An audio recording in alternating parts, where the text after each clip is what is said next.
Before there were words for stone or sky, before any line was drawn to divide land from sea, the planet was already here, turning quietly through space. There was no observer to mark its passing, no calendar to note its age, yet time was already accumulating. Layer by layer, grain by grain, the Earth was recording itself, not in sentences or symbols, but in minerals cooling, in sediments settling, in surfaces hardening and breaking apart again. What we now call geology is not a subject the planet learned later. It is the planet's earliest habit. Imagine a world with no names at all. No continents, no oceans, no poles. Only matter organising itself under gravity and heat. Dust collapsing into stone. Stone warming, melting, separating. Heavy elements sinking inward, lighter ones rising. Even before the surface cooled enough to be called ground, the Earth had already begun its long internal conversation between pressure and release. The memory of that conversation is still present, carried in the arrangement of crystals deep below the surface and in the chemistry of rocks that have survived since the beginning. Time, in that early world, did not pass in days or years. It moved in transformations. A mineral would form, persist, and then dissolve into something else. A surface would harden, then crack, then be recycled. These changes did not require witnesses. They did not need meaning. They simply occurred, guided by physics that would remain constant long after humans invented clocks. To understand geology is to step into that older measure of time, one that does not hurry and does not pause, one that accumulates quietly until it reshapes entire worlds. Long before any living thing left an imprint, the Earth was already shaping itself with remarkable patience. The earliest crust cooled unevenly, cracked by internal heat, reshaped by impacts from space. Meteorites struck the surface with tremendous force, not as rare catastrophes, but as a regular part of planetary life. Each collision added new material, stirred molten layers, and altered the surface in ways that would later be mistaken for permanence. What feels stable now is the result of countless interruptions layered so deeply that they appear calm. When we speak of ancient landscapes, we often imagine mountains or canyons, but those features are relatively recent expressions. The deeper story lies in rocks that formed when the planet was still learning how to be solid. Some minerals crystallized as magma cooled for the first time, locking in chemical signatures from a world without oxygen, without oceans, without life. These stones did not form to be seen. They formed because heat dissipates, because elements bond, because gravity pulls. Their survival into the present is not intentional. It is simply the result of endurance. There is a tendency to think of history as something that begins when records appear, but the Earth had already been recording itself for billions of years before the first organism learned to grow a shell or a skeleton. The earliest chapters of geology are written in rocks that no longer exist in their original form, having been melted, buried, or broken apart. And yet traces remain. A slight imbalance in isotopes, a pattern of mineral alignment, a crystal that endured while everything around it changed. These are not dramatic markers, they are subtle, requiring careful attention to notice. In this way, geology teaches a different way of paying attention. It does not reward urgency. It unfolds its meaning slowly, revealing patterns only when observed across great spans of time. A single rock, held in isolation, may seem ordinary, but placed within the context of surrounding layers, its story begins to emerge. It might represent a volcanic eruption that lasted thousands of years, or a shallow sea that covered the land long enough for sediments to settle and harden. It might even preserve the chemistry of an atmosphere that no longer exists. The idea that Earth has a memory is not poetic exaggeration. It is a practical description of how matter behaves over time. Pressure leaves marks, heat rearranges structures, water carries fragments from one place to another. Nothing that happens to the planet is entirely erased. It is transformed, redistributed, sometimes hidden, but rarely lost. The ground beneath any landscape is a layered archive, each stratum representing conditions that once prevailed and then gave way to something new. Even the absence of features can tell a story. Where mountains once stood and are now gone, the remaining rocks may reveal that they were once buried deep, compressed, and altered under tremendous force. These rocks did not rise by accident. They were carried upward as the crust shifted and thinned, exposing material that had once been far below the surface. What looks like flat land today may be the eroded roots of a mountain range older than any living thing. Before language, there was no distinction between land and sea, yet the planet was already moving material between them. Water condensed from the atmosphere and began to collect in low places, interacting with rock almost immediately. It dissolved minerals, transported sediments, and reshaped surfaces long before rivers had names. These early waters were not clear or blue. They were rich with dissolved elements, interacting chemically with the crust in ways that would later influence the composition of oceans for billions of years. To think of time in stone rather than years requires letting go of familiar scales. A human lifetime leaves almost no trace in the geological record. Even entire civilizations, with all their structures and tools, are brief events compared to the processes that shape continents. Stone remembers not because it intends to, but because its changes occur so slowly that their accumulation becomes meaningful. A canyon carved by water does not appear suddenly. It emerges from countless interactions between moving water and resistant rock, each moment insignificant on its own, but powerful in sequence. The quiet authority of geology comes from this accumulation. There is no need for emphasis or urgency. The planet does not rush to make a point. It simply continues, reshaping itself in ways that are consistent, predictable, and vast. When scientists read the geological record, they are not discovering secrets hidden deliberately.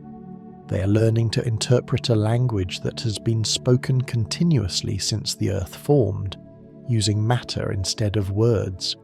Even now, as the surface appears stable, the same processes continue beneath it.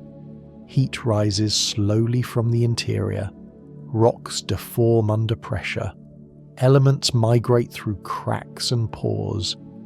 These movements are not dramatic. They are subtle, persistent, and constant. The planet does not stop to acknowledge observation. It does not change its behavior when measured.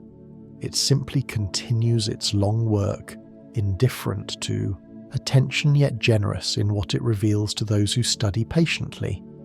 What makes geology distinct from other ways of understanding the world is its refusal to separate past from present. A rock formed billions of years ago is not a relic in the usual sense. It is still participating in the planet's processes. It expands and contracts with temperature. It weathers at the surface.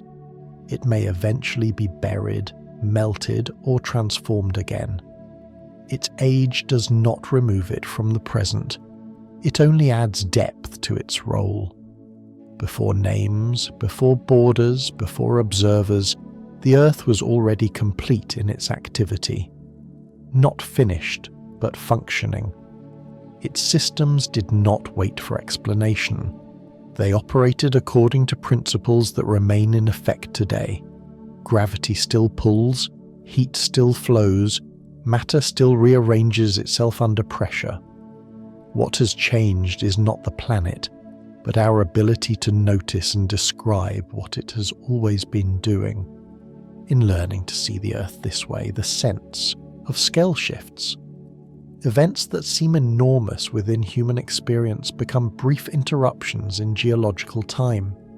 Entire ice ages pass like seasons. Oceans open and close. Continents assemble and drift apart. These changes are not exceptional. They are the rhythm of the planet, repeated over spans so long that repetition itself becomes invisible unless carefully reconstructed. The story begins here, not with spectacle, but with continuity. With a planet that does not announce itself, yet carries the record of everything it has been. Stone by stone, layer by layer, the Earth holds its own history, extending far beyond memory, far beyond language, and far beyond any need to be told. What makes that long memory possible is not just time itself, but the physical structure that holds it together, a structure far thinner and more delicate than intuition suggests, because the world that feels heavy and immovable beneath our feet exists on a surface layer that is almost insignificant compared to the vast interior below. A skin stretched over something far deeper, warmer, and more active than the landscapes we see every day. And when this is understood, the idea of permanence begins to soften into something quieter and more provisional, because the solid ground that carries cities, forests, deserts, and oceans is only a fraction of the planet's true body, a thin outer shell resting atop a massive interior that has never stopped moving. If the Earth could be reduced to a familiar object, its crust would be thinner than the peel of an apple, a fragile rind wrapped around a sphere of slowly circulating rock, and everything recognizable to human life exists entirely within that narrow boundary. Every mountain range, every valley, every shoreline confined to a layer so small it almost disappears when compared to the whole. Beneath that surface lies the mantle, a region that is neither fully solid nor fully liquid, where rock behaves not as rigid stone but as something capable of flowing when given enough time. A deep interior that moves with a patience so extreme it escapes ordinary perception. Yet it is this slow movement that supports and reshapes the surface world continuously, even when nothing seems to be happening. The continents themselves are not fixed foundations, but enormous slabs of crust floating on this moving interior, drifting so slowly that their motion is measured in millimeters per year, a pace comparable to the growth of fingernails, and yet over millions of years that barely perceptible movement rearranges oceans, lifts mountain ranges, and alters climates across the entire planet, making maps temporary documents rather than permanent truths. The oceans too are part of this surface layer, not carved into the planet but sitting atop it, filling low places in the crust like water pooling on uneven ground.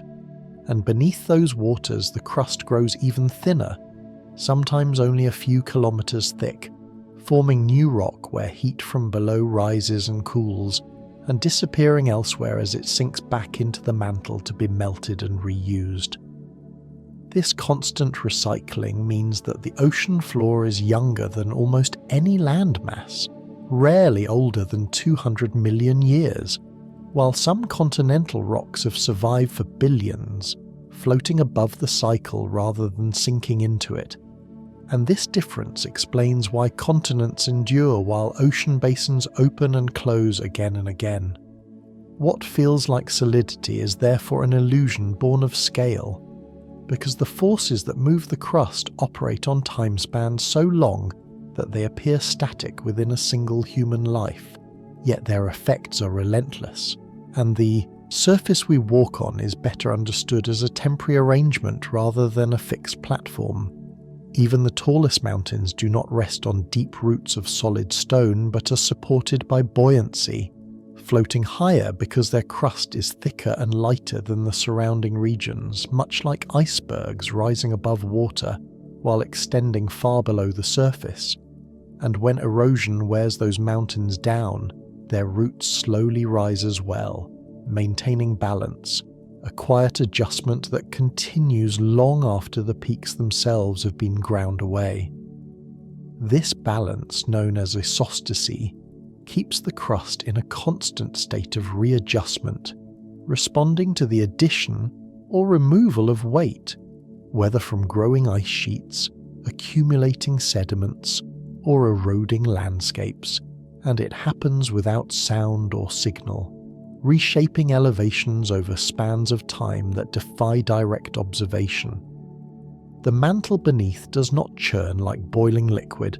but it does circulate, driven by heat escaping from the core, and this circulation exerts gentle but persistent force on the base of the crust,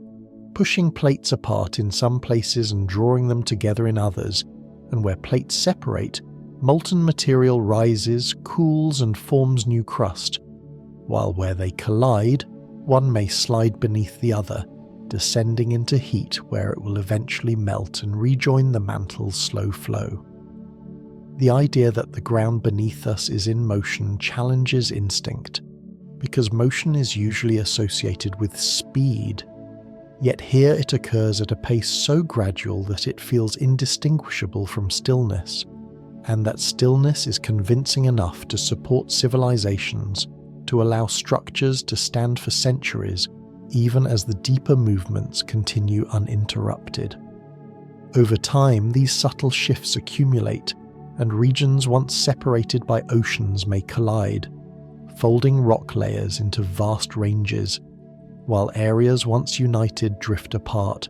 allowing seawater to flood newly opened basins, and all of this unfolds without intent or awareness, guided only by heat, gravity, and the physical properties of rock. The surface world, for all its apparent durability, is therefore best understood as a dynamic interface between forces rising from below and processes acting from above, where wind, water, and ice slowly wear away what the interior builds, and the crust responds by rising, sinking, and bending in quiet compensation. This interplay gives landscapes their character, shaping coastlines, plains, and plateaus, not as finished forms, but as stages in a long sequence of change, each moment transitional, even if it lasts millions of years. The fragility of the crust becomes especially apparent when considered in cross-section, because its thickness varies dramatically, thinning beneath oceans, thickening beneath continents, stretching and cracking in rift zones, and folding where plates converge, and these variations influence everything from volcanic activity to earthquake patterns, determining where heat can escape and where stress accumulates. Yet even in regions of apparent stability, the crust is never truly at rest, expanding slightly when warmed, contracting when cooled, adjusting to the slow redistribution of mass above and below, movements so small they escape notice but so constant they define the planet's long-term behaviour. This thin surface also acts as a boundary between vastly different environments, separating the cool, oxygen-rich world above from the hot, pressurised interior below, and it is this separation that allows surface conditions to remain stable enough for life, even as the interior continues its ancient motion. Without this balance, without a crust light enough to float yet strong enough to hold together, the planet would look very different. Perhaps more like a world of continuous volcanic resurfacing, or one locked beneath an unbroken shell, unable to recycle its surface at all. Instead, the Earth occupies a narrow middle ground where the crust is just thin enough to fracture and move, just thick enough to support continents, and just resilient enough to persist across immense spans of time. The realization that everything familiar exists on this delicate layer does not diminish the world's solidity so much as it reframes it, revealing stability not as an absence of motion, but as the result of countless slow adjustments balancing one another, a dynamic equilibrium that allows change to occur without chaos. The ground feels solid because the movements beneath it are slow, because the forces shaping it are patient, and because the scale at which they operate exceeds ordinary perception. Yet once this perspective settles in, the surface world begins to feel less like a fixed stage and more like a floating raft, carried gently across a deep interior that has been moving since the planet formed and will continue to move long after every surface feature has changed beyond recognition. Beneath that thin surface, below the drifting continents and the quiet adjustments of the crust, heat continues its long movement upward, not as sudden bursts or dramatic flows, but as a slow, persistent transfer of energy that has been underway since the planet first came together. And this heat is not evenly distributed but gathered and stored in pockets and gradients, shaping the interior in ways that are invisible from above yet fundamental to everything that happens at the surface. Magma does not rush or surge in the way it is often imagined. Most of the time it exists as partially melted rock held in balance between solid and liquid states, moving gradually through fractures, pores, and zones of weakness deep within the crust and upper mantle, accumulating in chambers that may take hundreds of thousands of years to form, where crystals grow, gases dissolve and separate, and temperature changes slowly alter the chemistry of the melt. These chambers are not vast empty caverns, filled with glowing liquid but complex regions where molten material mixes with solid rock, intruding into surrounding layers, heating them, altering their structure, and slowly expanding or contracting as conditions change. And in many cases they never produce an eruption at all, cooling in place to become new rock bodies hidden far below the surface. Lava, when it does eventually reach the surface, is best understood not as an act of violence, but as the final stage of a long, cooling journey. Material that has already lost much of its heat and pressure by the time it emerges, spreading outward, slowing, stiffening, and solidifying as it gives up its remaining energy to air or water. A process that can take minutes in some environments and months or years in others,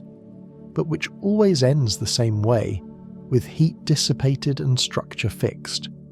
Over time, repeated flows stack upon one another, forming thick sequences of rock that record variations in composition, temperature, and eruption style, each layer a snapshot of conditions at the moment it cooled, preserving information about the interior processes that produced it. Granite, one of the most familiar rocks on continents, never erupts at all,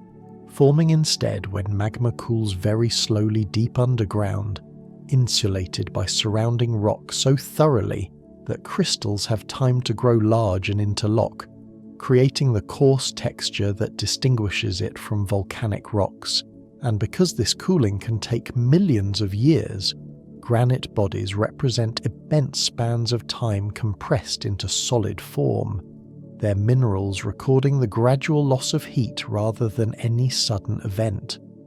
Basalt, by contrast, forms when magma reaches the surface or the seafloor and cools quickly,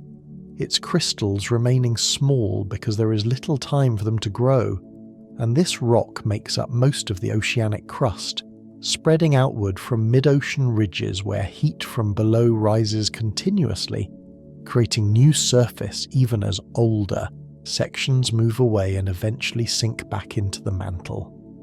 Obsidian occupies another end of the spectrum, forming when lava cools so rapidly that crystals cannot form at all, locking the material into a glassy state that reflects light smoothly and breaks along curved surfaces. A reminder that the difference between stone and glass is often not composition, but speed, the rate at which heat is removed determining whether atoms have time to arrange themselves into orderly patterns. These different rocks are not separate categories but stages along a continuum, expressions of the same material responding to different cooling histories, and together they illustrate how fire within the Earth is less about destruction than about transformation, converting heat into structure and motion, into stillness, over spans of time that dwarf human experience. The presence of molten material beneath the surface does not mean constant upheaval. In fact, most volcanic regions spend far more time in quiet adjustment than in visible activity, with magma rising slowly, pausing, crystallizing, or being diverted sideways into layers where it never breaks through, and this gradual movement relieves pressure incrementally, allowing the crust to accommodate internal heat without catastrophic failure.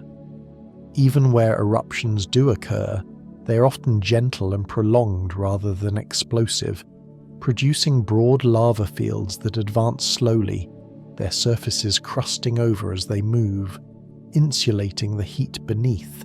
and allowing flows to persist for years or decades, reshaping landscapes with steady persistence rather than sudden change. These processes leave behind extensive plateaus of basalt, sometimes covering areas the size of entire countries, created not by a single eruption, but by countless overlapping flows that spread thinly and cooled, building thickness over time in a manner more akin to sedimentation than to eruption, as it is commonly imagined.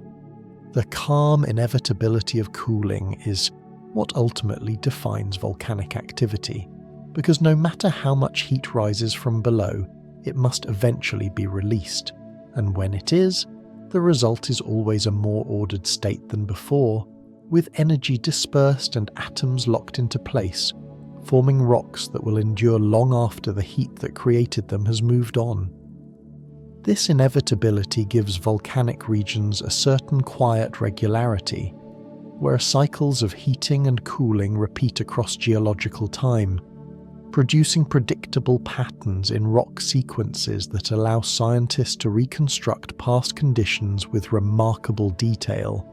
reading the history of temperature, pressure, and composition layer by layer. Even gases released during volcanic activity follow this pattern, escaping slowly through fissures and porous rock, altering surrounding minerals, contributing to soil formation, and interacting with the atmosphere in ways that unfold gradually, influencing climate and chemistry over long periods rather than through sudden shifts. The heat driving all of this originates deeper still, from the residual energy of planetary formation and the ongoing decay of radioactive elements within the mantle, a steady source that does not fluctuate dramatically, but provides a consistent upward flow of energy, maintaining the mantle's ability to deform and the crust's tendency to fracture and move. This deep heat also powers the circulation of the mantle itself, setting in motion the slow currents that carry plates across the surface, linking volcanic activity directly to the broader patterns of continental drift and mountain building, and making eruptions just one visible expression of a much larger, quieter system. When viewed in this context, volcanoes are not isolated features but surface outlets for an internal process that affects the entire planet,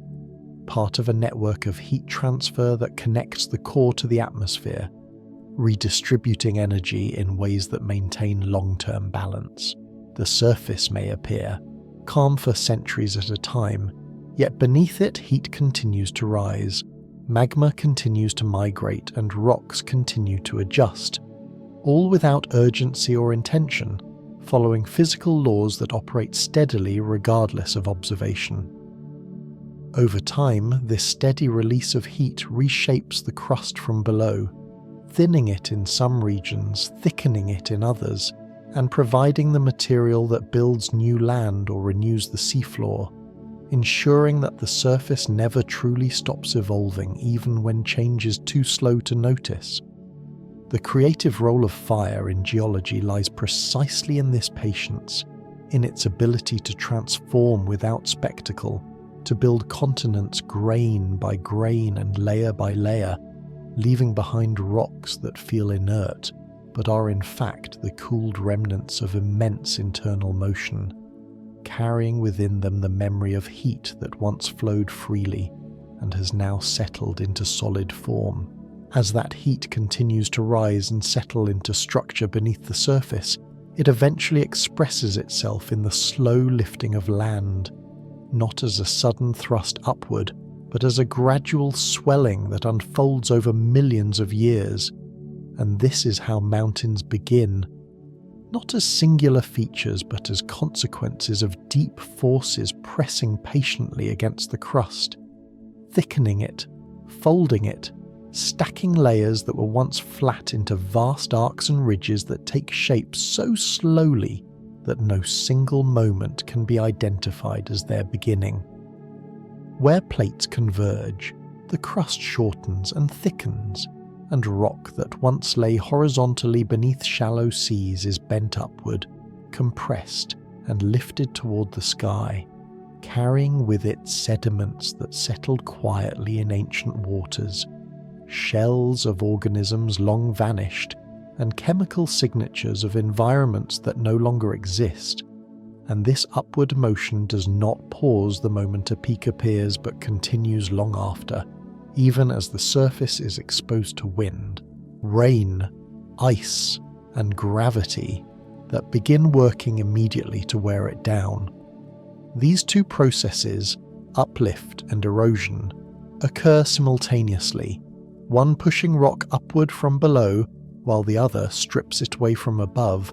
and the shape of any mountain range is the result of this balance rather than the dominance of either force, because even as a range grows taller, its highest points are already being lowered, grain by grain, carried away by streams and storms toward distant basins. Height, then, is never a final state, but a brief condition in a long sequence, a moment when the rate of uplift exceeds the rate of erosion,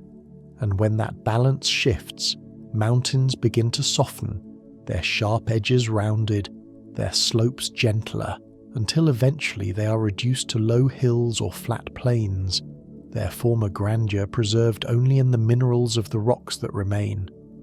Some of the highest ranges on Earth today, such as the Himalayas, are still rising because the plates beneath them continue to converge, pushing material upward faster than erosion can remove it.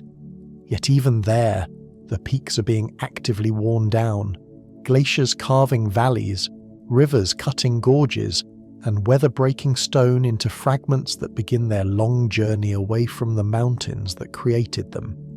In contrast, ancient ranges like the Appalachians tell a different story, one of immense age and long erosion,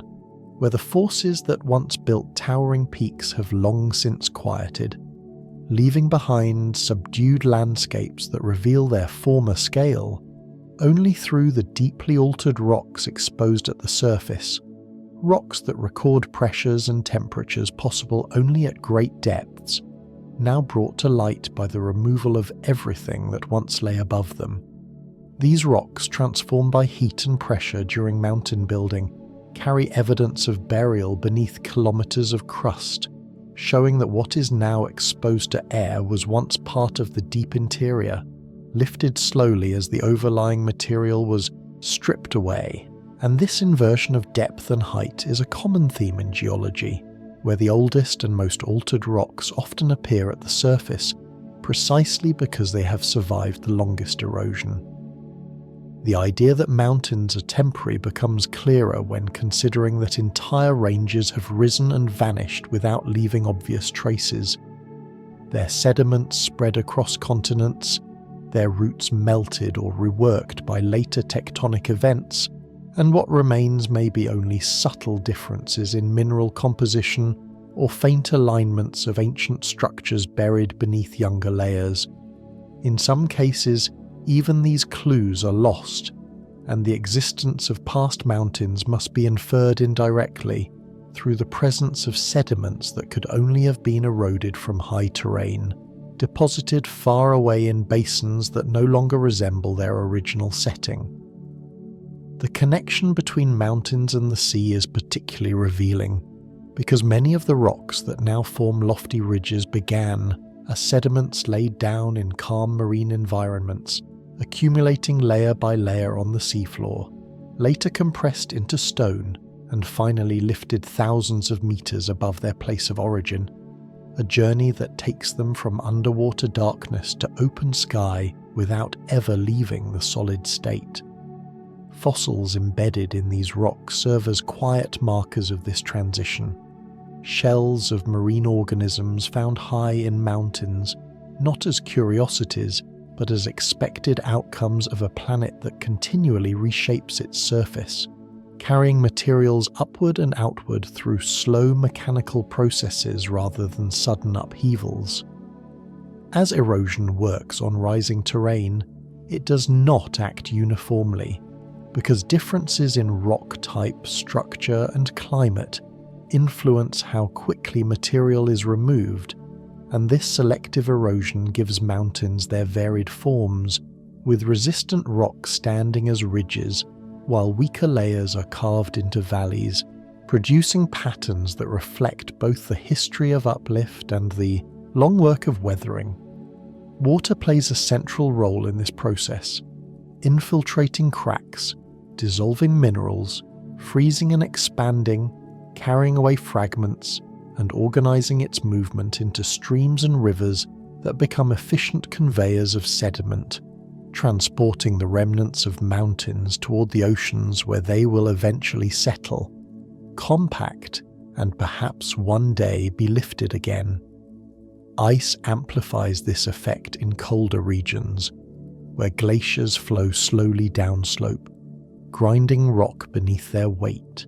deepening valleys, sharpening peaks, and leaving behind distinctive shapes that persist long after the ice has retreated, marking landscapes with a signature that reflects both the presence of uplift and the power of erosion working together. Wind, too, contributes quietly, especially in arid regions, where fine particles are lifted and carried away, smoothing surfaces and redistributing material across vast distances, sometimes fertilizing distant ecosystems with minerals derived from eroded mountains linking high terrain to faraway lowlands through atmospheric pathways. Over geological time, these processes reduce even the largest ranges, lowering relief and spreading their material across plains and continental shelves, where it becomes part of new sedimentary sequences, buried, compacted, and transformed, continuing the cycle that began with uplift. The concept of mountains as enduring symbols is therefore at odds with their actual behavior, because their existence depends on a delicate balance of forces that is always shifting, and their apparent permanence is an illusion created by the slowness of change relative to human observation. From a geological perspective, a mountain range is not a monument but a phase, one that may last tens of millions of years but will inevitably give way to something flatter, quieter, and less dramatic, even as new ranges rise elsewhere under similar conditions. This continual reshaping ensures that no landscape is final, that the surface of the planet remains dynamic even when it appears settled, and that the record of past heights is preserved not in the peaks themselves, but in the sediments and rocks they produce as they are worn away.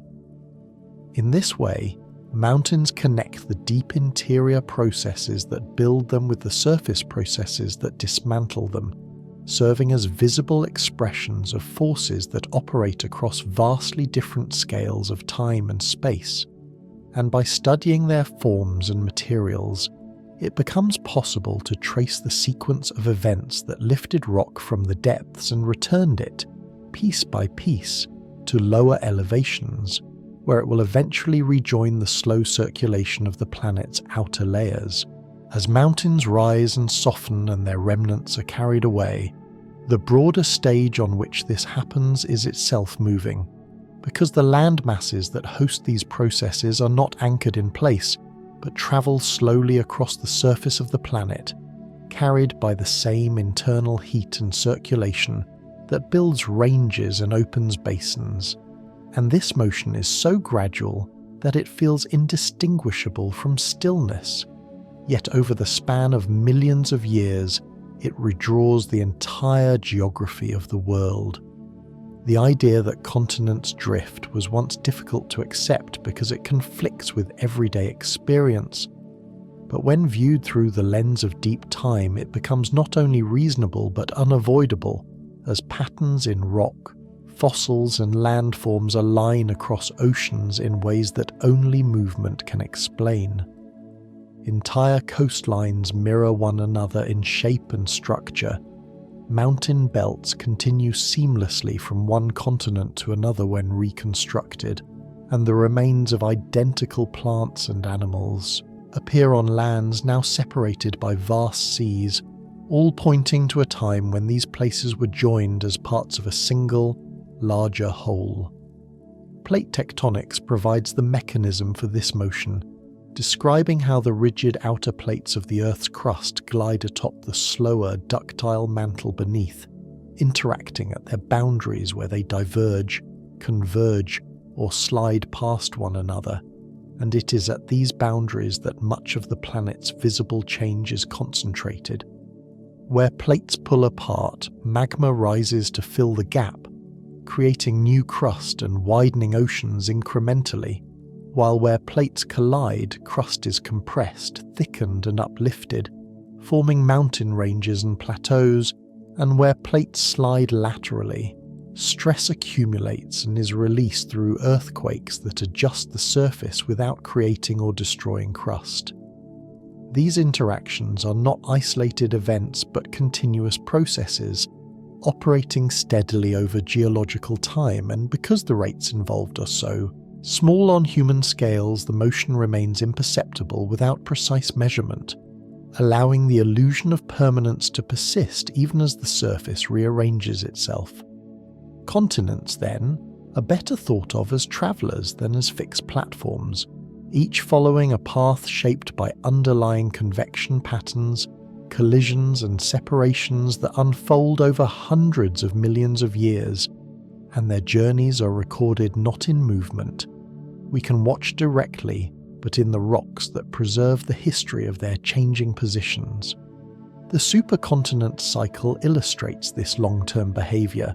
showing that the assembly and breakup of massive land masses is not a singular event, but a recurring pattern in Earth's history, with continents repeatedly gathering into unified configurations and then dispersing again as internal forces redistribute stress and heat. Pangaea, the most recent of these supercontinents, existed only a few 100 million years ago, uniting most of the world's land into a single, vast expanse surrounded by a global ocean, and its breakup initiated the opening of the Atlantic and the gradual separation of continents into their current arrangement. Yet before Pangaea there were others, such as Rodinia and earlier assemblies whose outlines must be inferred from fragmented evidence scattered across modern continents. Each supercontinent influenced global climate, ocean circulation, and biological evolution, creating environments that favoured certain life forms and challenged others. And when they broke apart, the resulting isolation and new habitats drove diversification, illustrating how geological motion and biological change are intertwined over deep time. The breakup of a supercontinent is not abrupt but begins with rifting, as heat builds beneath the crust and causes it to thin and fracture, forming long valleys that may eventually flood with seawater,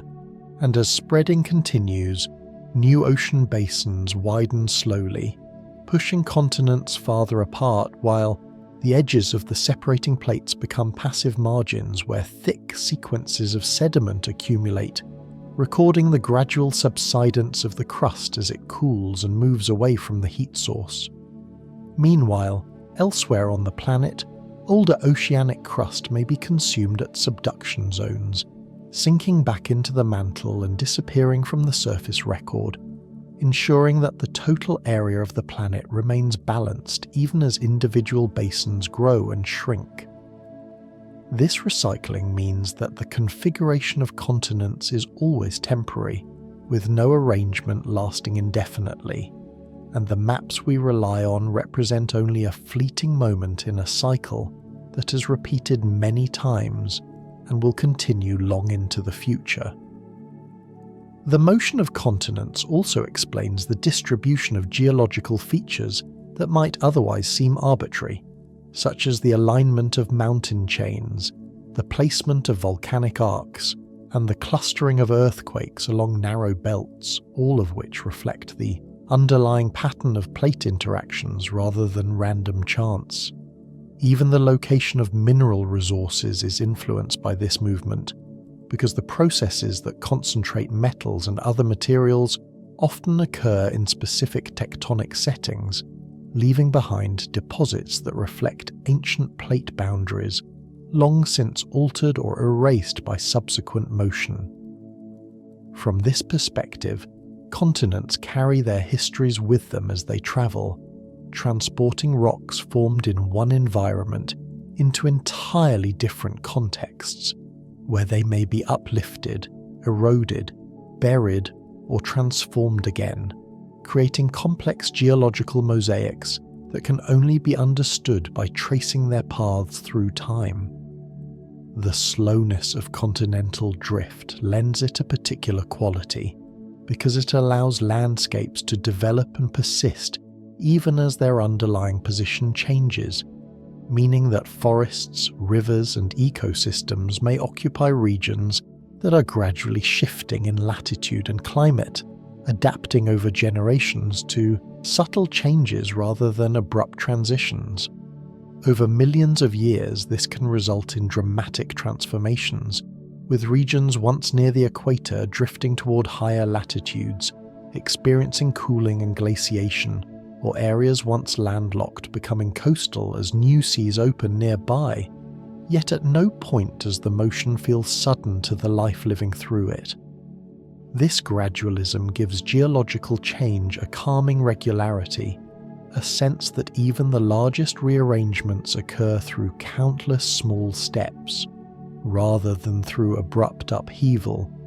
and it reinforces the idea that stillness and motion are not opposites, but aspects of the same process viewed at different scales. The recognition that continents move also reframes the concept of place, because it suggests that locations are defined not only by their current position, but by the journeys they have taken, carrying traces of past environments in their rocks and landforms,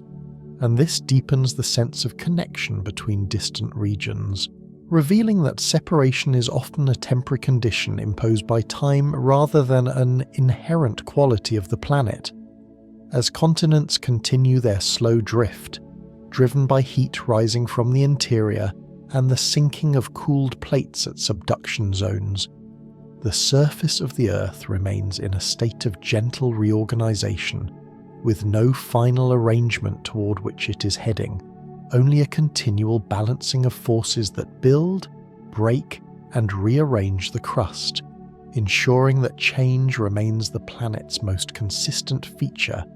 even when it unfolds at a pace that feels almost indistinguishable from rest. As continents drift apart and close again at the surface,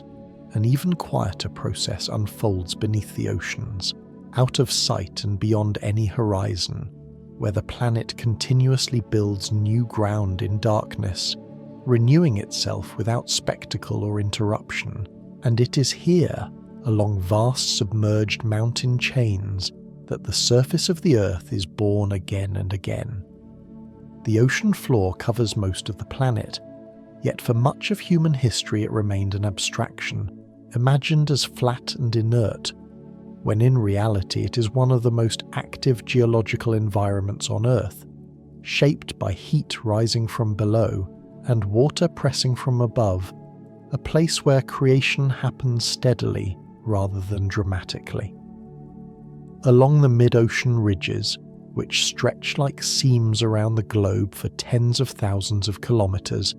the crust is pulled apart slowly as plates diverge, opening narrow gaps that allow molten rock from the mantle to rise upward, not in explosive bursts, but in a constant measured supply that cools as it meets the cold seawater, forming new basaltic crust that becomes part of the ocean floor. This process, known as seafloor spreading, operates continuously, adding a few centimeters of new crust each year along these ridges, a pace so slow that it cannot be felt, yet over millions of years it builds entire ocean basins and reshapes the outlines of continents. The ridges themselves are not uniform structures but complex landscapes of peaks, valleys, fissures, and vents, where magma rises through fractures, crystallizes, and fractures again as plates continue to separate, creating a patchwork of young rock that records the ongoing dialogue between heat and motion. As the newly formed crust moves away from the ridge, it cools, thickens, and gradually sinks, deepening the ocean basin and creating the gentle slopes that extend outward from the ridge crests. A process that gives the seafloor its characteristic profile and reflects the thermal history of the underlying plate. This outward movement carries with it a record of the Earth's magnetic field, because as basalt cools from molten lava to solid rock, iron-bearing minerals within it align with the direction of the planet's magnetic field at that moment, locking in a tiny but permanent signal of magnetic orientation. Over time, as the magnetic field reverses polarity, switching north and south, successive bands of rock record these changes, creating symmetrical patterns of alternating magnetic stripes on either side of the ridge, like a barcode written into the stone. These patterns extend across entire ocean basins and provided some of the most compelling evidence for seafloor spreading and plate tectonics when they were first discovered, revealing an orderly process operating beneath the waves, governed by consistent physical laws rather than chaos. Each stripe represents a slice of time, a period during which the magnetic field held a particular orientation,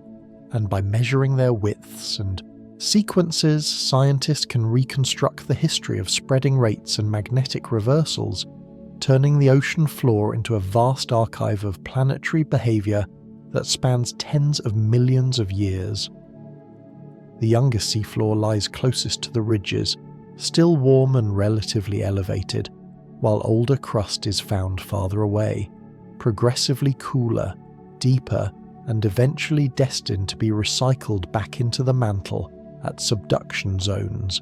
ensuring that no oceanic crust survives indefinitely. This impermanence contrasts with the longevity of continental crust, which can persist for billions of years, and it explains why the ocean floor is uniformly young in geological terms, with no parts older than about 200 million years, a fleeting span compared to the age of the planet itself. The recycling of oceanic crust is essential to the balance of the Earth's surface, because as new material is created at ridges, an equivalent amount must be destroyed elsewhere, and this occurs where dense, oceanic plates sink beneath lighter continental or oceanic plates, descending slowly into the mantle and melting as they are heated and compressed. The materials released during this process contribute to volcanic activity above subduction zones, linking the quiet creation of crust beneath the oceans to the more visible expressions of volcanism on land, and reinforcing the idea that surface features are interconnected manifestations of deeper processes. The ocean floor also hosts hydrothermal systems where seawater circulates through newly formed crust, heated by underlying magma and enriched with dissolved minerals before emerging through vents that build chimneys of precipitated metal compounds, creating localized environments that support unique ecosystems independent of sunlight. These systems demonstrate that geological activity can sustain life in complete darkness, powered solely by chemical energy derived from the Earth's interior, and they offer a glimpse into conditions that may resemble those of the early Earth, when life first emerged in environments shaped by heat, water, and mineral chemistry. The constant rebuilding of the ocean floor also plays a role in regulating the planet's climate over long timescales, because the creation and destruction of crust influence the cycling of carbon between the solid Earth, oceans, and atmosphere, affecting greenhouse gas levels and global temperatures in ways that unfold slowly but persistently. As basalt forms at ridges, it interacts with seawater, altering its chemistry and locking away certain elements, while subduction carries carbon-rich sediments back into the mantle, where some of that carbon is eventually released again through volcanic activity, completing a cycle that links the deep Earth to the air above. The seafloor, then, is not a passive boundary, but an active participant in the planet's long-term stability, mediating exchanges that shape surface conditions over millions of years. Despite its importance, much of the ocean floor remains unexplored, mapped only in broad strokes, with details emerging gradually as technology advances, and this partial knowledge adds to its quiet mystery. Because even as we understand the principles governing its behavior, the specifics of its landscapes and processes continue to reveal themselves slowly. Subtle variations in spreading rates, ridge geometry, and magma supply create differences from one segment to another,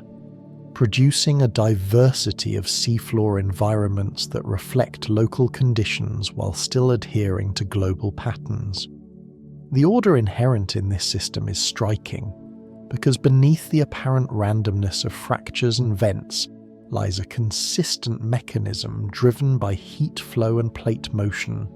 operating without pause or direction, building and recycling the surface in a steady rhythm that has persisted for hundreds of millions of years. This rhythm does not accelerate or slow in response to observation, nor does it require awareness to continue, and its constancy provides a foundation upon which the more familiar landscapes of continents and mountains can exist and change. By recognizing the ocean floor as the primary site of crustal renewal, it becomes clear that much of the planet's activity occurs far from view, in places where darkness and pressure conceal processes that are nonetheless central to the Earth's evolution. The surface world, with its shifting continents and eroding mountains, rests upon this hidden infrastructure, dependent on the continuous creation and destruction happening below, and this perspective reinforces the sense that stability is maintained not by stillness,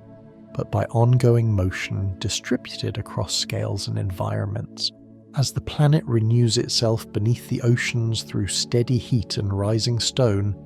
an equally patient form of motion unfolds where energy withdraws rather than gathers, where accumulation replaces eruption, and where change advances not through flame but through cold that slowly organizes itself into mass.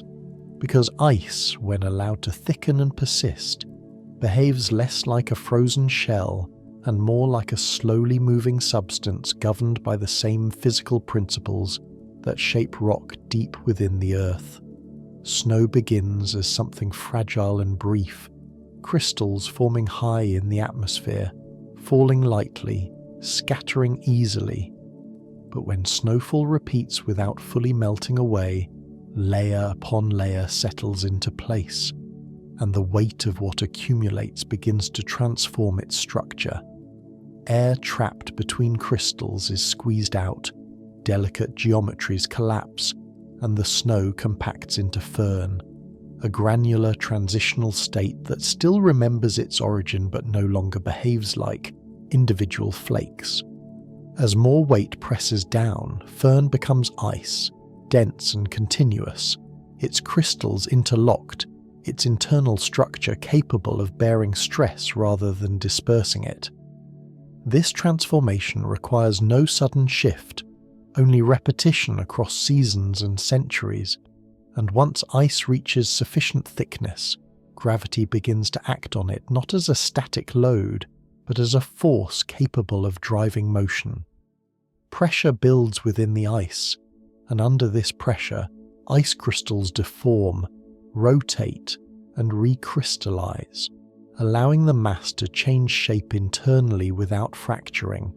a process known as ductile flow that mirrors how rock behaves under heat and pressure in the mantle and deep crust.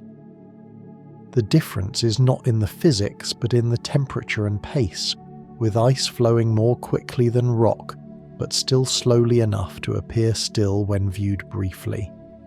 Glaciers emerge where this balance of accumulation and deformation stabilizes, not as fixed objects but as systems maintained by constant input and output, fed from above by snowfall and drained at their edges by melting, sublimation and calving, adjusting continuously to changes in climate and topography. Even when they seem unchanged from year to year, glaciers are always in motion, creeping down slope under their own weight, responding to slope, thickness, and internal structure, sometimes advancing only a few centimeters per day, sometimes accelerating where meltwater collects at the base and reduces friction, but never truly stopping unless the system loses its source of accumulation entirely. Within the ice, movement occurs through the slow sliding of crystal lattices past one another, while at the base, pressure and geothermal heat can raise temperatures to the melting point, allowing thin films of water to form between ice and bedrock, enabling basal sliding that carries the entire mass forward. This combination of internal deformation and basal motion gives glaciers their quiet power because the movement is sustained rather than forceful, continuous rather than episodic, allowing enormous volumes of ice to reshape landscapes without ever appearing violent. As glaciers move, they carry debris frozen into their base, fragments of rock plucked from valley walls and ground from the surface beneath, and these materials act as abrasive tools, scraping, polishing, and cutting into bedrock over thousands of years. Valleys widen and deepen, surfaces are smoothed or striated, and rock is removed grain by grain, transported downslope and eventually deposited when the ice thins or melts. The characteristic U-shaped valleys left behind record this process clearly, their broad floors and steep sides reflecting the passage of thick ice rather than flowing water, and these forms persist long after glaciers retreat, because the scale of erosion exceeds what later processes can easily undo. In mountainous regions, glaciers carve cirques at their heads where snow accumulates and flow begins, sharpening ridges into arêtes and peaks into horns where multiple glaciers erode from different directions, sculpting terrain that reflects balance rather than excess, shaped by steady pressure applied over long durations. In lower regions and continental interiors, ice behaves differently but follows the same rules, spreading outward from centers of accumulation in vast sheets that cover entire landscapes, flattening relief, transporting sediments across immense distances, and depressing the crust beneath their immense weight. This loading of the lithosphere causes it to sink gradually, responding elastically and plastically to the mass above, and when ice retreats, the land does not rebound instantly, but rises slowly over thousands of years, a delayed adjustment that continues long after glaciers disappear, subtly lifting coastlines, altering river gradients, and reshaping drainage networks without drawing attention to itself. Beneath thick ice sheets, conditions develop that connect cold and heat in unexpected ways, as geothermal energy rising from the Earth's interior warms the base of the ice, allowing liquid water to exist in complete darkness beneath kilometers of frozen mass. These subglacial lakes and channels form hidden networks that influence ice flow, lubricating movement and redistributing pressure,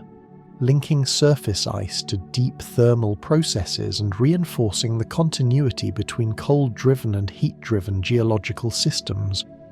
Glaciers also function as archives, preserving layered records of past atmospheres, temperatures, volcanic eruptions, and distant environmental changes in trapped air bubbles, dust, and chemical signatures carried downward as snow compresses into ice,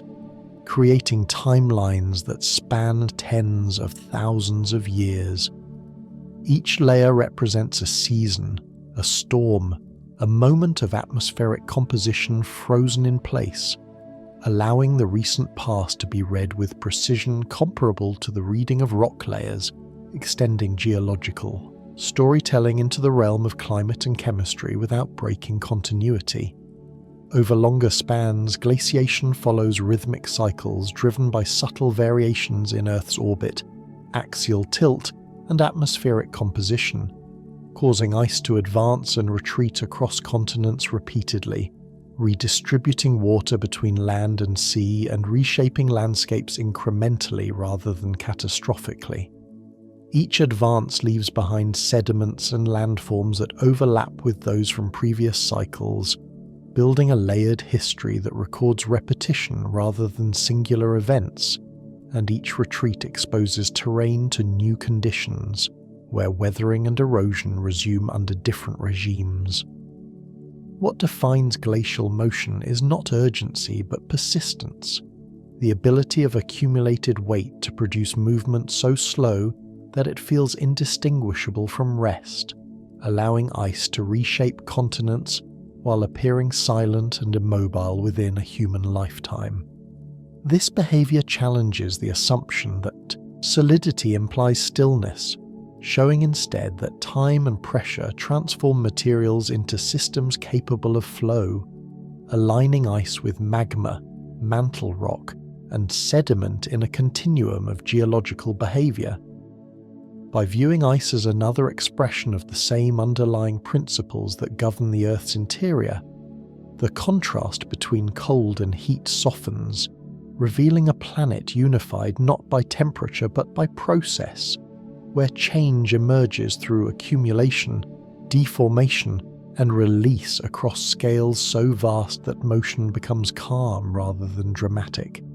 preparing the ground for understanding how even smaller forces acting patiently and repeatedly can leave lasting marks on stone itself. As the weight of ice slowly reshapes landscapes and then retreats, leaving behind surfaces newly exposed to air and weather, water continues its work in quieter, more intimate ways, not through mass or pressure, but through persistence so small it can be overlooked. Because water does not need force to change stone, only time and access, and once it finds a path, it rarely stops. Rain begins this work almost without intention,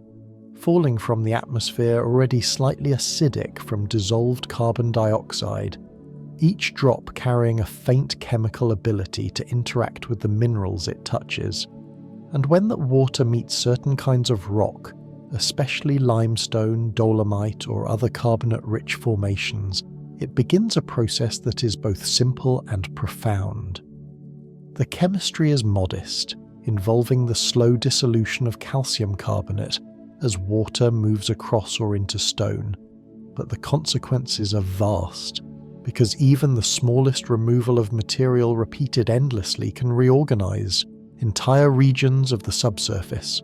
Karst landscapes emerge from this quiet interaction, shaped not by sudden collapse but by gradual hollowing, as water seeps into fractures, joints, and bedding planes, widening them imperceptibly year after year century after century,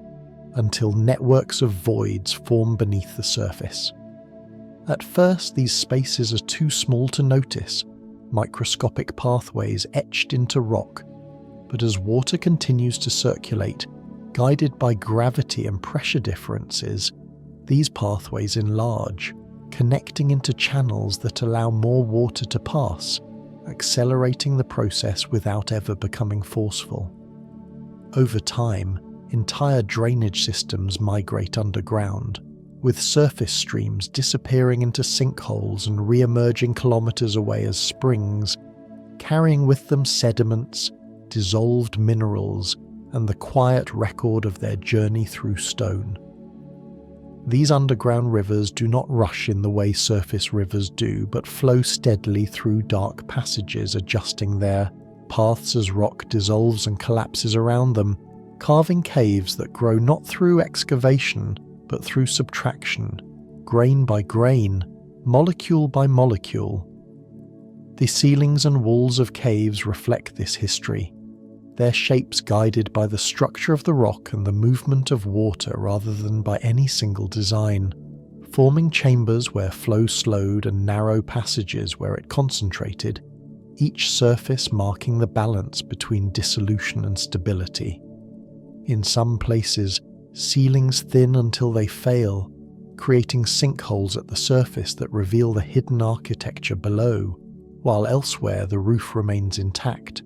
preserving underground spaces for hundreds of thousands or even millions of years, sheltered from surface change. Within these caves, another kind of construction begins, one that seems to reverse the work of erosion while relying on the same slow patience, as mineral-rich water dripping from ceilings deposits tiny amounts of calcite as carbon dioxide escapes back into the air. Each drop leaves behind an almost invisible ring of mineral, and over time these rings accumulate, forming stalactites that lengthen downward at rates often measured in millimeters per century, their growth controlled by the frequency of dripping, the chemistry of the water, and the stability of the cave environment. Where those drops fall to the floor, matching deposits build upward as stalagmites, rising slowly toward the ceiling, and in rare cases where conditions remain stable for long enough, the two meet to form columns that connect floor and roof, recording tens or hundreds of thousands of years of uninterrupted dripping in solid form. These structures do not grow continuously, but respond to subtle changes in climate above, with periods of increased rainfall accelerating deposition, and drier intervals slowing or halting growth, turning cave formations into archives of environmental change that complement the records preserved in ice and sediment. Flowstone spreads across walls and floors where water moves as thin sheets rather than drops, creating rippled surfaces and terraces that reflect the path of water across stone, while delicate formations like soda straws, helictites, and curtains emerge under narrowly defined conditions, each requiring a precise balance of airflow, humidity, and chemistry to persist. What unites all these forms is their reliance on repetition rather than intensity, on countless small actions rather than a few large ones, demonstrating how stone responds not only to pressure and heat, but to the steady influence of minor forces applied consistently. Outside caves, the same processes shape entire landscapes, as water dissolves bedrock beneath soils, creating networks of voids that influence surface stability, vegetation patterns, and drainage, producing rolling terrain punctuated by sinkholes, disappearing streams, and springs that mark the points where underground flow returns to the surface. In these regions, the boundary between surface and subsurface becomes fluid, with water moving between them freely, reshaping both in the process, and this hidden circulation allows karst systems to evolve continuously without dramatic surface expression, making their presence known only through subtle changes in topography and hydrology. Underground rivers can persist for vast distances, sometimes flowing beneath multiple watersheds, guided by gradients established long before the modern surface took shape, and their paths often ignore the boundaries that surface rivers respect, following the internal logic of rock structure rather than visible slopes. These systems can remain active for millions of years,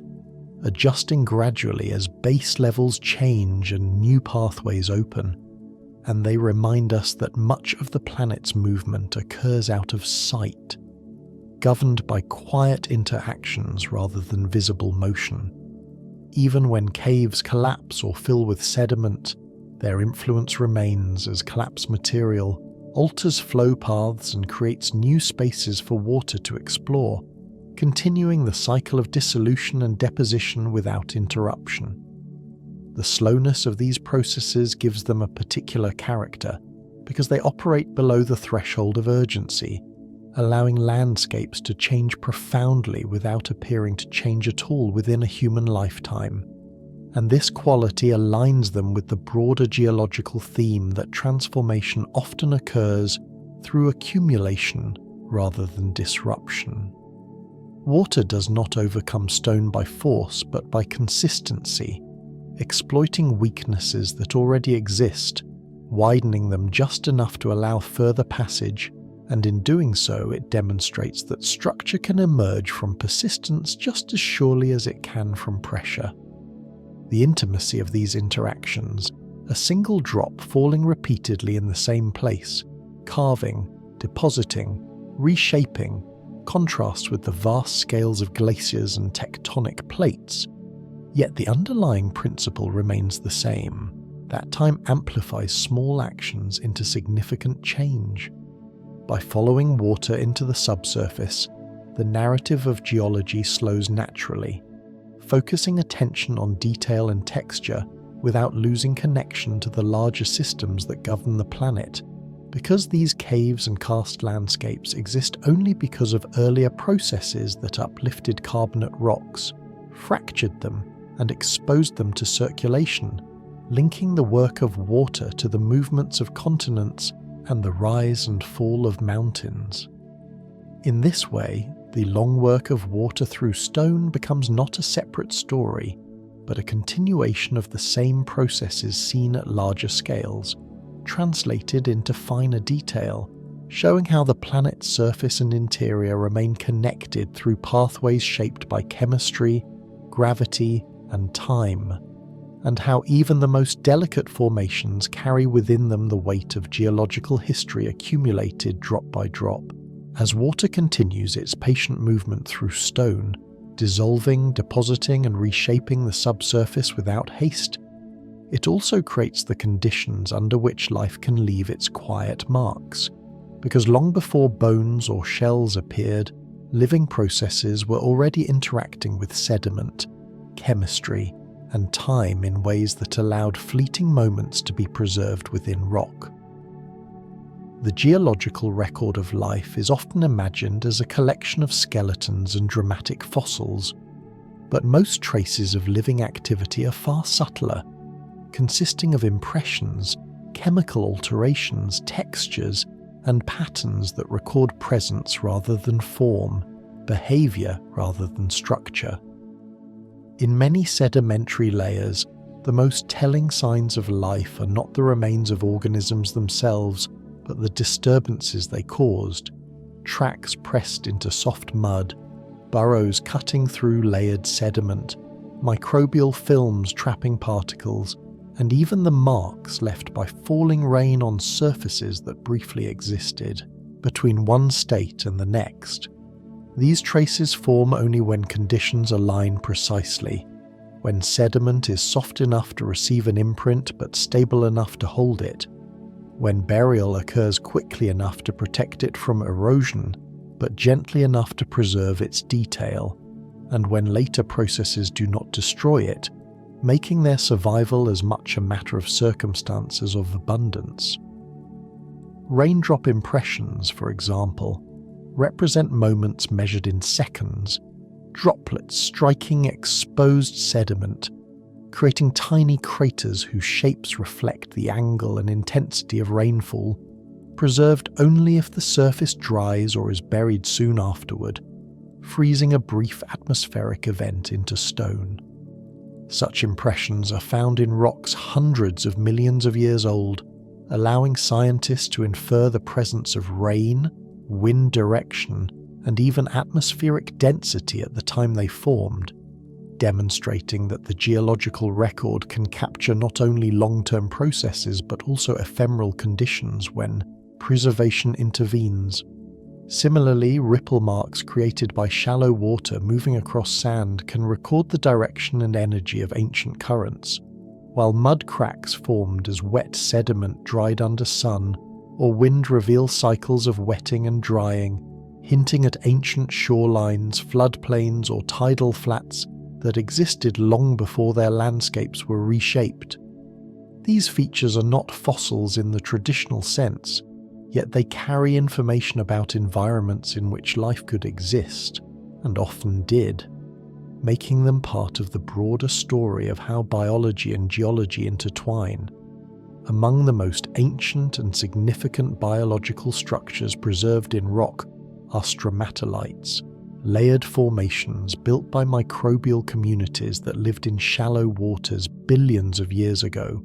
long before complex organisms evolved. These structures formed as mats of microorganisms trapped and bound sediment, growing upward toward light as layers accumulated, creating domed or columnar shapes that hardened over time into stone. Stromatolites do not preserve individual organisms but record collective behavior, the slow accretion of layers through repeated cycles of growth, sediment capture, and mineral precipitation, producing forms that can persist even after the living communities themselves are gone. Some stromatolites date back more than 3 billion years, making them among the oldest direct evidence of life on Earth, and their survival speaks to the compatibility of biological activity with geological processes, showing that life has been shaping the planet almost since its surface stabilized enough to support it. These early microbial systems played a crucial role in altering the planet's chemistry, particularly through photosynthesis, which gradually increased oxygen levels in the atmosphere and oceans, triggering profound changes in mineral formation and enabling the evolution of more complex life. The rocks that record this transition preserve chemical signatures alongside physical structures such as banded iron formations that reflect shifts in oxygen availability, linking biological activity directly to geological change on a planetary scale. Fossils of later life forms expand this record, but even then, preservation remains selective, favouring hard parts like shells, teeth, and bones, while soft tissues are rarely retained except under exceptional conditions. Yet even when bodies are not preserved, life leaves traces through its interaction with sediment, as organisms crawl, burrow, anchor themselves, or disturb the substrate in ways that alter its structure before it hardens into rock. Trace fossils such as footprints, trails, and burrows capture these activities, recording behavior rather than anatomy, and they often appear earlier in the geological record than body fossils, indicating that movement and interaction with the environment preceded the widespread development of hard parts. A track pressed into wet sand by a passing animal preserves not the animal itself but a moment of contact. Weight transferred, motion interrupted briefly by resistance, and then released, leaving behind a pattern that can endure far longer than the creature that made it. In this way, geology preserves life not as a series of monuments, but as a collection of interactions, each one modest, local, and transient, yet together forming a continuous narrative of biological presence embedded within stone. The quiet intersection of stone and biology is also evident in the way organisms influence mineral formation and sedimentation, As shells accumulate on seafloors, reefs build upward through countless generations, and microscopic organisms precipitate minerals that contribute to limestone formation, embedding biological activity directly into the fabric of the crust. Over time, these biologically influenced sediments are buried, compacted, and lithified, becoming part of the geological structure that later may be uplifted, eroded, or recycled, carrying within it the record of life's participation in shaping the planet. Even the absence of life can leave a mark, as certain sedimentary layers reflect conditions too hostile to support organisms, preserving sharp boundaries where biological activity ceased or resumed, offering clues to past environmental stress or change.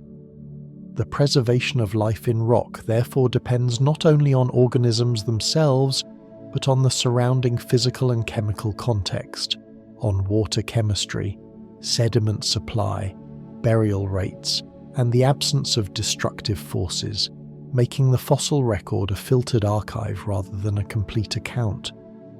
Yet within this incomplete record, patterns emerge that reveal broad trends, such as the gradual increase in biological complexity, the expansion of life into new environments, and the repeated disruptions caused by mass extinctions, each leaving its own signature in stone. These disruptions are often marked not by dramatic layers of death, but by subtle shifts in fossil assemblages, changes in sediment composition, and variations in chemical ratios, indicating that even large biological events can be recorded quietly, without spectacle. The emotional resonance of these traces lies in their restraint because they do not announce themselves as milestones, but invite careful observation, rewarding patience with insight rather than drama. A single microbial mat, a faint footprint, or a delicate ripple preserved in stone represents a convergence of conditions that allowed a brief moment to persist across unimaginable spans of time, connecting present observers to distant pasts through material continuity rather than narrative emphasis. In this way, the geological record keeps the story human without centering humans, situating our own presence as one more layer among many, shaped by the same processes that preserved earlier forms of life. The rocks beneath our feet carry not only the memory of heat, pressure, ice, and water, but also the accumulated traces of living systems interacting with these forces, adapting to changing environments, and leaving behind marks that speak quietly of their existence. These marks do not dominate the landscape, nor do they demand attention, yet they persist, woven into the structure of stone, reminding us that life and geology have never been separate stories but parts of a single, continuous process, unfolding slowly over time. As traces of life settle quietly into stone and become part of the surface record, the story naturally widens again, because not all material found within the earth originated here, and some of the most revealing substances embedded in rock are older than the planet itself, remnants of earlier worlds that were gathered rather than created, carried into the forming earth as it assembled from dust and debris orbiting a young star. The earth did not emerge fully formed, but grew gradually through accretion, sweeping up particles, pebbles, and larger bodies that collided, merged, and melted. And within that mixture were grains that had already lived entire histories elsewhere, forged in environments that predate the sun and survived long enough to become part of this planet's foundation. Meteorites offer the most direct access to this material, arriving on Earth even now as fragments of asteroids, planetary cores, and primitive solar system matter, many of which preserve chemical and isotopic signatures that record conditions from more than 4.5 billion years ago. Some meteorites are remnants of bodies that never fully differentiated, meaning they never melted enough to separate into core and mantle. preserving a snapshot of early solar system material largely unchanged since its formation. Others originate from larger parent bodies that did differentiate, carrying pieces of metallic cores or volcanic crusts from worlds that were broken apart by collisions, delivering to Earth samples of processes that occurred elsewhere under different conditions. Embedded within certain meteorites are pre-solar grains, microscopic crystals that formed around dying stars long before the Sun existed, identified by isotopic compositions that cannot be produced within the solar system, each grain carrying the signature of a supernova or red giant star that existed billions of years before Earth began to form. These grains survived the collapse of the solar nebula, the violent collisions of planetary accretion, and the heat of incorporation into larger bodies, remaining intact through processes that destroyed or altered most surrounding material, and their presence within meteorites and even within some terrestrial rocks reveals that parts of the Earth are older than the Earth itself in a meaningful sense. The planet is therefore not a closed system that began from nothing, but a collector of older matter, assembled from remnants of earlier cosmic events, and geology becomes, in this view, an extension of astronomy, tracing material continuity across vast stretches of time and space. Within Earth's own rocks, zircons provide another remarkable link to the planet's earliest history. Tiny, resilient crystals that form in molten rock and can survive multiple cycles of melting, erosion, and redeposition while preserving precise records of their age and formation conditions. Some zircons found in ancient sedimentary rocks are more than 4 billion years old, predating the oldest known intact rocks by hundreds of millions of years, and their chemical signatures suggest that liquid water existed on Earth's surface very early, implying the presence of oceans long before the planet stabilized into its current form. These crystals are time capsules, recording not only when they formed but also the environment in which they crystallized, including temperature, pressure, and the presence of water, allowing scientists to reconstruct conditions from a period otherwise lost to recycling and erosion. That such small objects can carry so much information highlights the selective nature of preservation,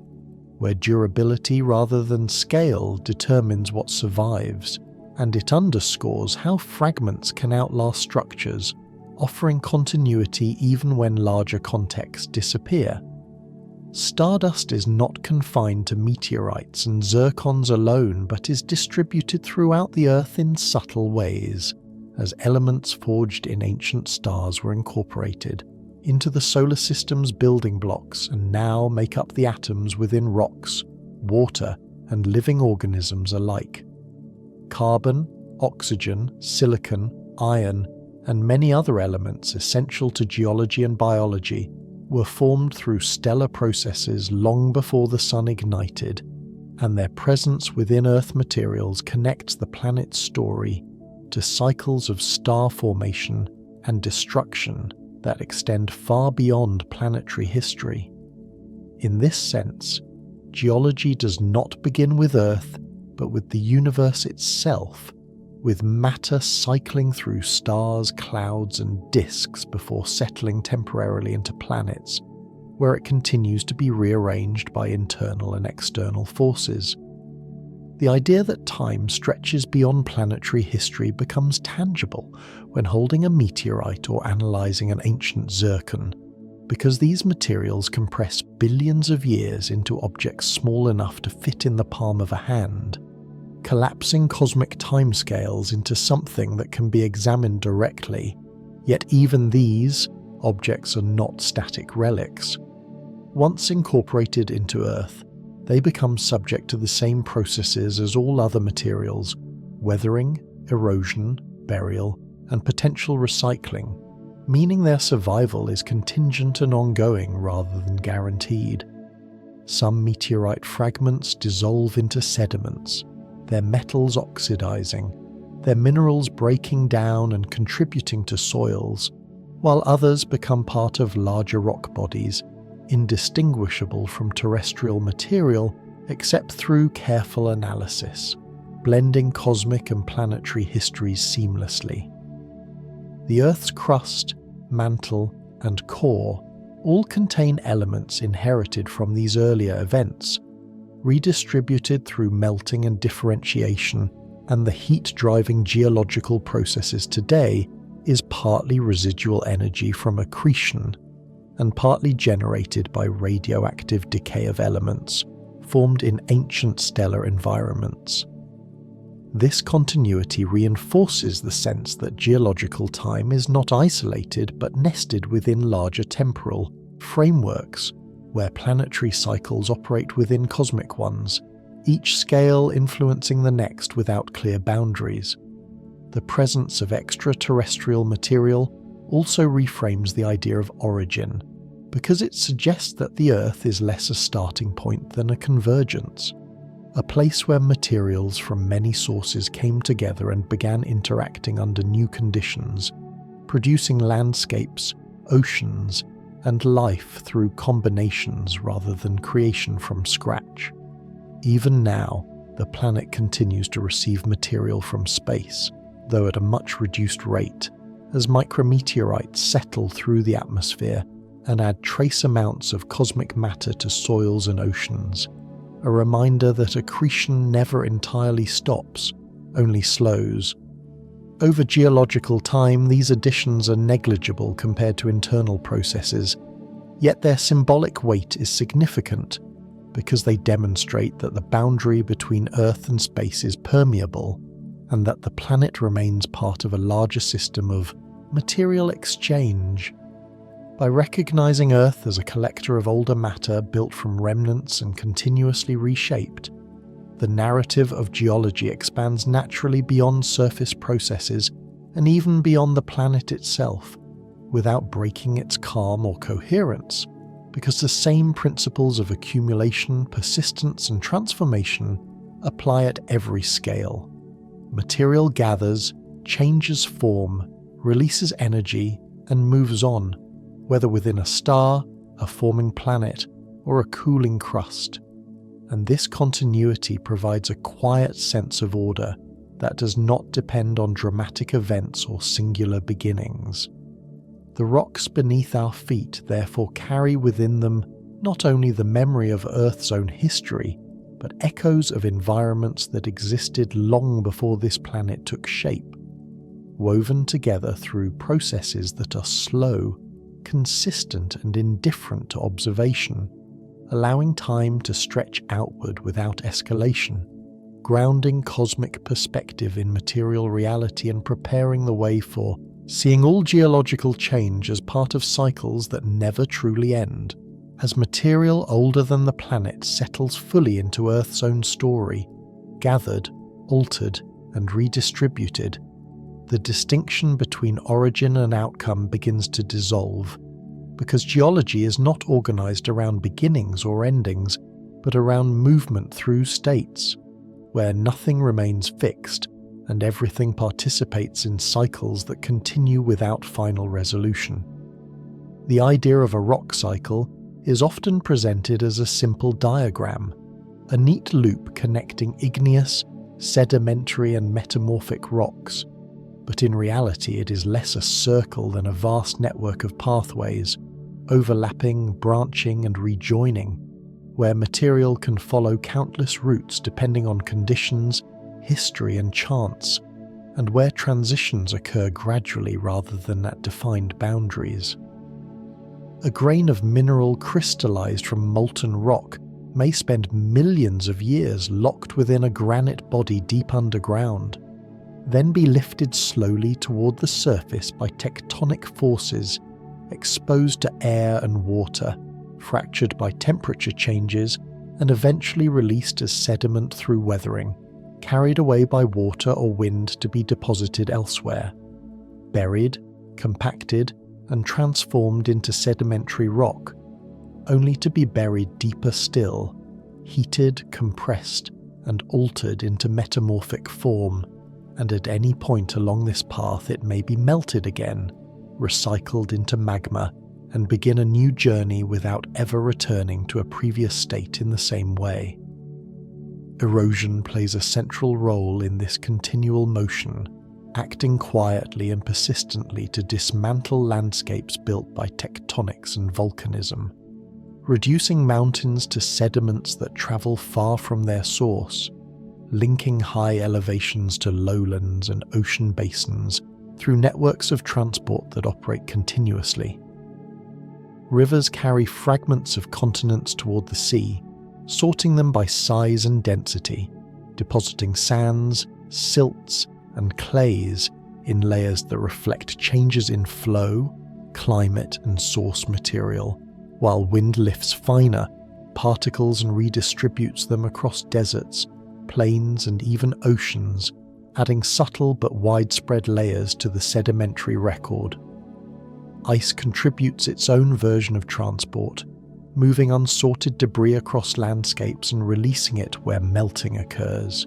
creating deposits that reflect movement rather than flow, and all of these processes work together to ensure that material rarely stays where it formed. Burial follows deposition almost inevitably, as sediments accumulate, weight increases, and lower layers are compacted, water is expelled, minerals precipitate between grains, and loose material becomes solid rock. A transformation driven not by sudden change, but by pressure applied steadily over time. With continued burial, temperature rises, and chemical reactions begin to alter mineral structures, producing metamorphic rocks whose textures and compositions reflect the conditions they experienced, rather than the environments in which they originally formed, preserving within them a record of pressure and heat rather than surface processes. These transformations do not erase the past entirely, but overwrite it selectively, leaving relic minerals, folded layers, and chemical gradients that can be read as traces of previous states, showing that change in geology is additive rather than destructive, accumulating histories rather than replacing them. Even melting, which might seem like a reset, does not produce uniform outcomes, because the composition of magma depends on the material melted, the degree of melting, and the conditions under which it occurs, meaning that each new igneous rock carries forward aspects of earlier cycles embedded within its chemistry. This interconnectedness means that no rock is truly isolated from the rest of the system, because its composition, structure, and location reflect a chain of prior events extending back through multiple cycles, linking surface processes to deep interior dynamics and even to cosmic origins. The absence of permanent states becomes evident when considering that stability in geology is always conditional, dependent on a balance of forces that can shift gradually or abruptly, allowing material to move into new roles without warning. A rock exposed at the surface may seem unchanged for centuries, yet chemical weathering may be altering it molecule by molecule, preparing it for eventual disintegration, while tectonic forces slowly reposition it, changing its context even if its form remains similar. Over longer spans, entire regions shift from one dominant process to another, seas advance and retreat, climates warm and cool, ice spreads and melts, and with each change the pathways available to material adjust, opening new routes through the geological network while closing others. What remains constant is not any particular configuration, but the movement itself, the tendency of matter to respond to energy gradients, gravity and chemistry by changing state, location, and structure,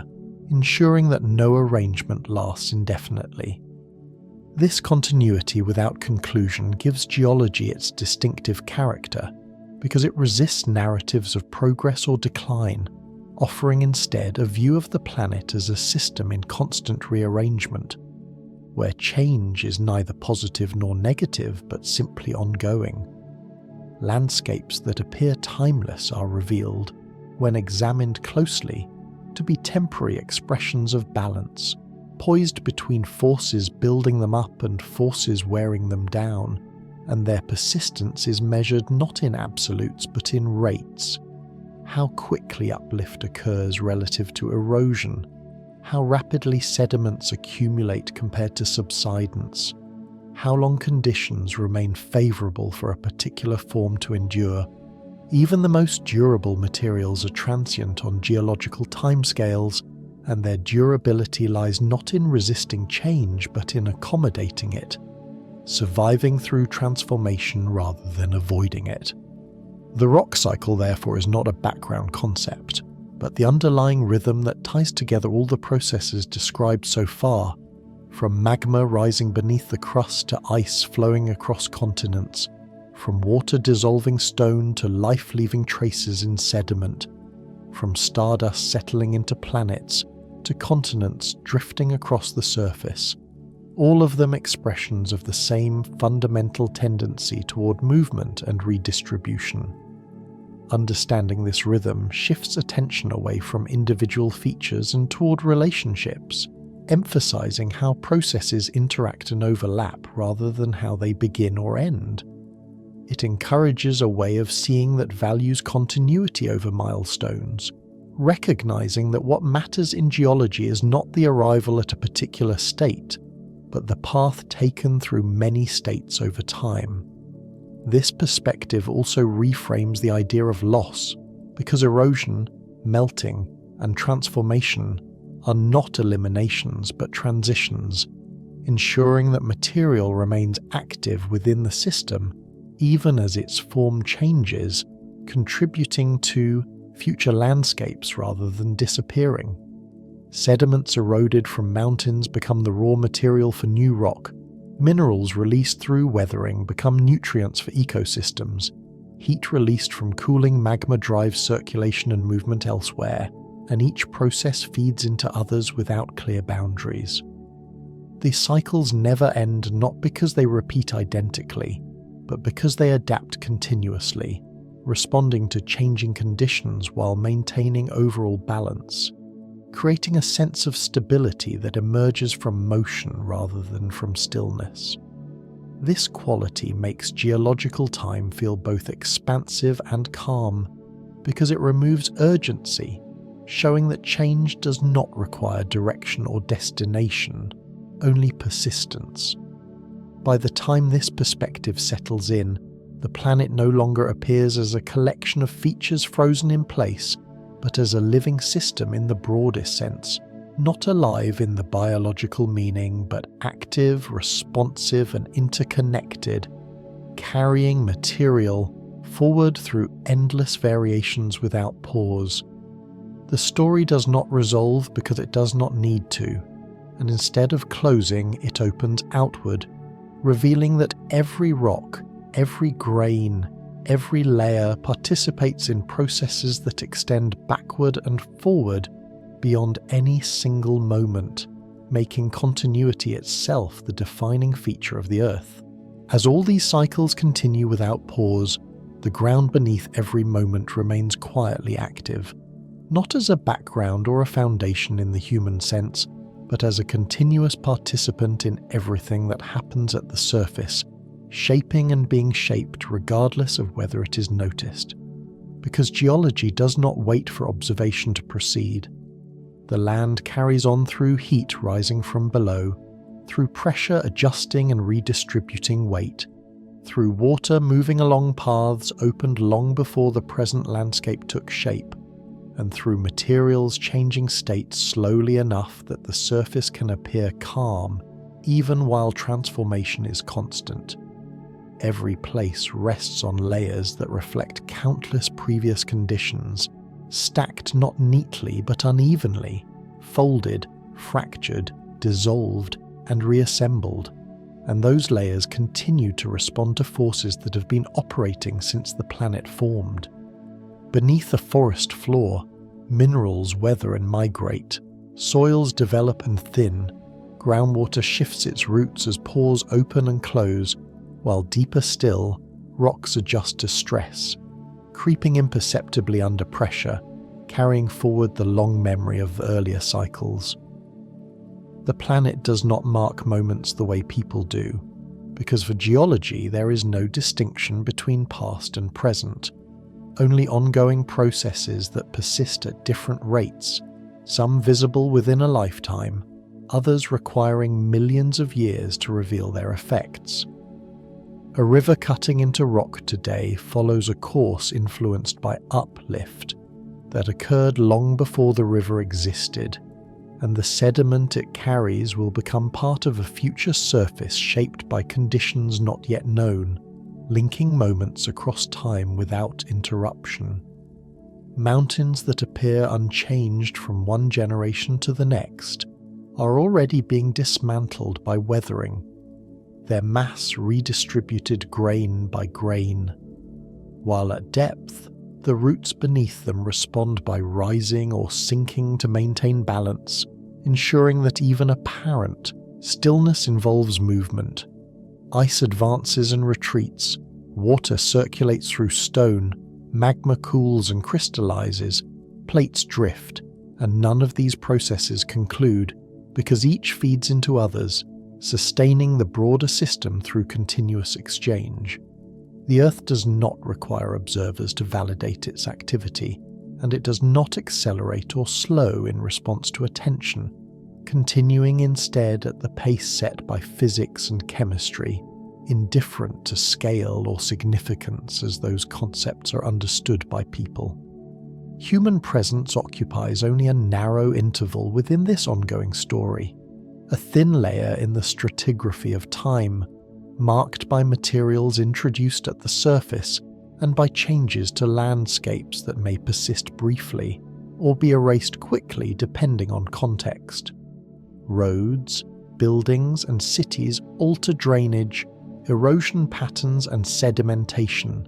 becoming part of the geological record in the same way reefs,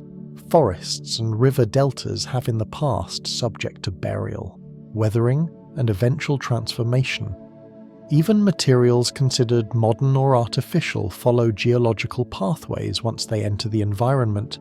breaking down, dispersing, and interacting with soils, water, and rock, becoming inputs to future layers rather than exceptions to the system. From the perspective of deep time, the distinction between natural and constructed blurs, because everything exposed at the surface is temporary, shaped by the same forces that have always governed the planet. This does not diminish the immediacy of human experience, but it places it within a broader continuity where significance is measured by persistence rather than by intent.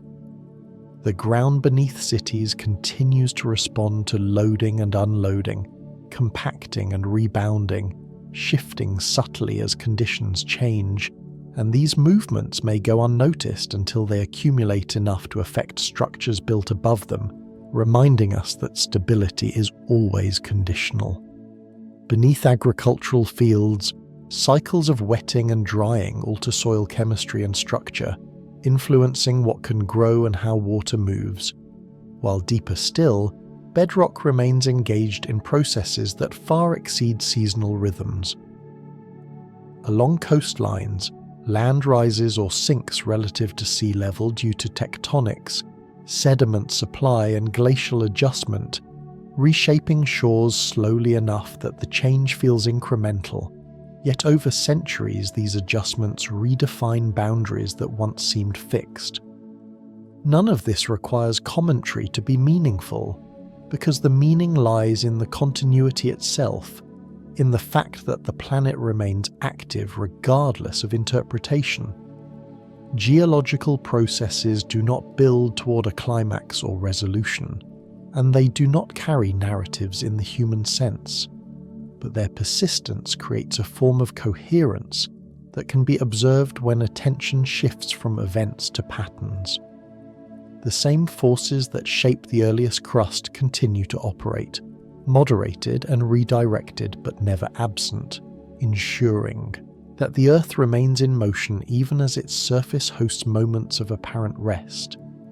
The endurance of the planet lies not in resisting change but in accommodating it, absorbing impacts, redistributing energy, and maintaining balance through constant adjustment rather than through rigidity. When viewed this way, the ground beneath every moment becomes less a backdrop and more a continuous presence, shaping conditions for water, air, life, and climate without drawing focus to itself. It carries the record of what has been while actively participating in what is, and it will continue to do so long after any particular observer is gone. This persistence does not imply indifference in an emotional sense, but rather neutrality, a steadiness that allows many different states to exist in sequence without favouring one over another. The planet does not remember selectively, and it does not forget intentionally, but it preserves traces according to material rules, allowing some moments to persist as stone while others pass without record. In this way, geology offers a perspective in which continuity replaces urgency, where change is understood as constant and inevitable rather than disruptive, and where the present is simply one configuration among many. The surface world feels solid because the processes beneath it move slowly, and it feels familiar because those processes have been consistent for so long that their effects have become the baseline against which change is measured. Even now, as this moment unfolds, heat rises, pressure adjusts, minerals react, and water moves, and none of it pauses or concludes, because the planet does not operate in chapters, only in ongoing motion, carrying its history forward beneath every step, every structure, and every quiet stretch of ground, remaining steady not by standing still, but by continuing exactly as it always has. Sleep well.